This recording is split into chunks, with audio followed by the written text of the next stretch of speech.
But প্রতিফলন নিয়ে চ্যাপ্টারে বেশি আলোচনা না, শুরুতে জাস্ট প্রতিফলনের কথা বলা আছে, এই জন্য আমিও ওইটা একটু দেখাই নিচ্ছি যেগুলো আমরা 9-10 জানি। বেসিক্যালি আমাদের আলোচনাটা শুরু হবে প্রতিসরণ থেকে, যা একটু পরেই আমরা ঢুকবো।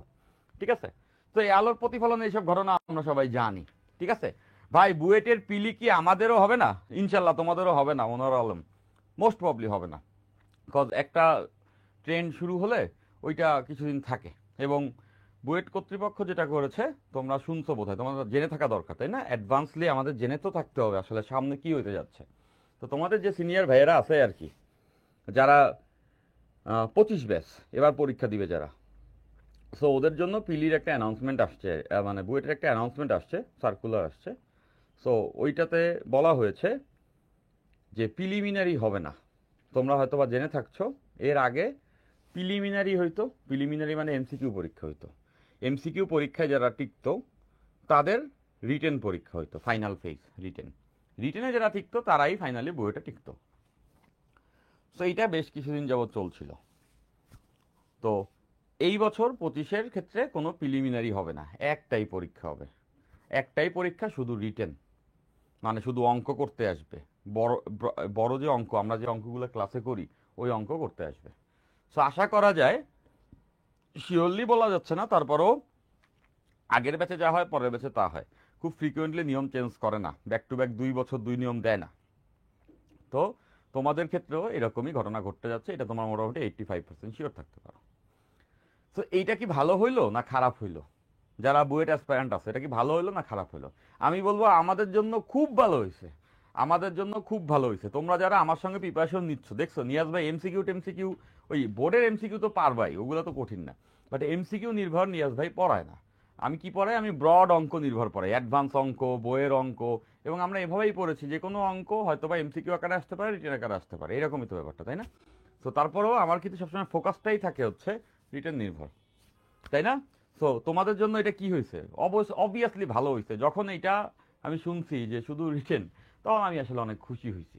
আমি এইভাবেই ধরে নিয়েছি যে এটা তো আরো ভালো হয়েছে, এটা আরো ভালো হয়েছে। রিটেন নির্ভর হইলে যারা কনসেপচুয়ালি ভালো, যারা আমরা সব অঙ্কগুলা বুঝে বুঝে শিখি, তাদের জন্য বুয়েট পরীক্ষা একদম ইজি হয়ে যাবে। তবে একটা কথা আছে, সেটা হচ্ছে বুয়েট পরীক্ষা হলে পরীক্ষা দিতে বসার যোগ্যতা তো লাগবে, তারপরে না তুমি অঙ্ক পারো সেটা দেখাবা। তো বসার যোগ্যতা সেক্ষেত্রে কি হবে? প্রিলিমিনারি যদি উঠায় দেয়, প্রিলিমিনারি যদি উঠায় দেয়, তাইলে অ্যাকচুয়ালি ডিপেন্ড করবে তোমার এইচএসসির রেজাল্টের উপরে। এইচএসসি একটু বলে রাখি, এটা ভালো একটা কোশ্চেন করছে, একটু বলে রাখি, তোমাদের আইডিয়া তো থাকতে হবে আগে থেকে। যদি তুমি জানো যে সামনে তোমার কি কি করতে হবে, তাহলে না তুমি ওরকম ভালো প্রিপারেশন নিতে পারবা। ঠিক আছে, ওইরকম প্রিপারেশন নিতে পারবা। পিসিএম, বুয়েট সবসময় পিসিএম দেখে, ফিজিক্স, কেমিস্ট্রি, ম্যাথ, এই তিনটাতে তোমাদেরকে ভালো নাম্বার পাইতে হবে। এখন নিশ্চয়ই তোমাদের মাথায় কোশ্চেন আসার কথা যে আচ্ছা প্রিলিমিনারি উঠাই দিল কেন? আরেকটা কোশ্চেনও আসার কথা, আর এর আগে কিন্তু প্রিলিমিনারি ছিল না। প্রিলিমিনারি যুক্ত হয়েছে মনে হয় 4টা ব্যাচ, এরকম হয়েছে 3টা না 4টা ব্যাচে প্রিলিমিনারি ছিল, এর আগে প্রিলিমিনারি ছিল না। প্রিলিমিনারি আসলো কেন? আবার প্রিলিমিনারি উঠাই দিল কেন? এটা ভালো কোশ্চেন না? সো এইটাই আমি তোমাদেরকে বলি, যেটা তোমাদেরকে কিছুদিন আগে আমি বলতেছিলাম, রেজাল্ট নিয়ে কিছু কথা বলতেছিলাম, যে রেজাল্ট যা হয়েছে এবার ভালো হয়েছে, একদম অ্যাকুরেট রেজাল্ট হয়েছে। আমি বলতেছিলাম না এই কথাটা? 2-3টে ক্লাস আগে আমি বলতেছিলাম যে রেজাল্ট এবার 58% পাস করছে, এবং যারা পড়ালেখা করছে তারাই ভালো করছে, আর যারা পড়ালেখা করে নাই তারা ওই হুদাই A+ পায় না আর কি। তো প্রিলিমিনারি আসছিল কেন? এর আগে প্রিলিমিনারি যখন ছিল না, যেমন আমি 13 ব্যাচের স্টুডেন্ট, আমাদের সময় কোনো প্রিলিমিনারি ছিল না। আমাদের সময় একই সেটিংয়ে রিটেন এবং এমসিকিউ হইতো। 600 মার্কের পরীক্ষা হইতো, 300 মার্কের রিটেন, 300 মার্কের এমসিকিউ, 3 ঘন্টায় আমরা দিয়ে বেরোইতাম। কোনো প্রিলিমিনারি ছিল না, মানে প্রাইমারি কোনো সিলেকশন ছিল না। তো এর আগে কখনোই প্রিলিমিনারি ছিল না। তার কারণ কি ছিল? এইচএসসি রেজাল্টের উপরে ভিত্তি করে স্টুডেন্টদেরকে তখন বুয়েটের পরীক্ষার হলে বসতে দিত। আর তখন রেজাল্টটাও আসলে ওরকমই হইতো, যারা পড়ালেখা করতো তাদেরই রেজাল্ট ভালো হইতো। এর পরবর্তী যুগে যেটা হয়, আস্তে আস্তে করে বাংলাদেশের পড়ালেখাটা এইচএসসি সেগমেন্টে এতই অ্যাভেলেবেল হয়ে যায় যে কোশ্চেন টোশ্চেন ফাঁস হয়, পোলাপান ধুমায় A+ পায়, এবং পরীক্ষাতে টিচাররাও উল্টাপাল্টা নাম্বার সবাই দিয়ে দেয়, ইচ্ছা মতো নাম্বার দিয়ে দেয়। তখন তো বুয়েট একটা ঝামেলায় পড়ে যায় যে সব পোলাপান A+ পায় বসে আছে, 200-তে 200 পাইতেছে, অনেকে মেজরিটি পাইতেছে। দেখা যাচ্ছে যে যে পোলা পাশি করার কথা না, ও 180-90 পায় বসে রয়েছে, 2 সাবজেক্ট মিলায়।